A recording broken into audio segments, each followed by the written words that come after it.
তো hello friends, আমি সকালবেলা উঠে গিয়েছি, তখন 10টা 25 হয়ে গেছে। তো আমার শরীরটা দুদিন ধরে অনেকটাই খারাপ, সেই জন্য আমি রোজ ভিডিও দিতে পারছি না।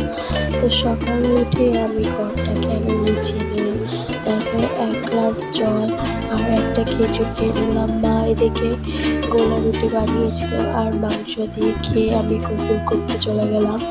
গোসল করে এসে অল্প করে ভাত, আলু ভর্তা আর আলু দিয়ে খেয়ে নিলাম, যেহেতু আমার শরীরটা অনেকটাই খারাপ, আমি কিছু খেতে পারছি না। অনেকগুলো ওষুধ ছিল, ওষুধগুলো খেয়ে নিলাম। তো আজকের ভিডিও এই অবধি, আমি আর ভিডিওটা কন্টিনিউ করতে পারলাম না, সরি। আমার শরীরটা খুবই খারাপ। ভালো লাগলে লাইক কমেন্ট শেয়ার করে দিও। আর আরেকবার সরি চেয়ে নিচ্ছি, আমার শরীরটা সত্যি অনেকটাই খারাপ, তার ভিডিওটা আর কন্টিনিউ করতে পারলাম না। তোমরা আমার গলা শুনে নিশ্চয়ই বুঝতে পারছো, তো ভয়েসটাকে একটু ইগনোর করো। টাটা।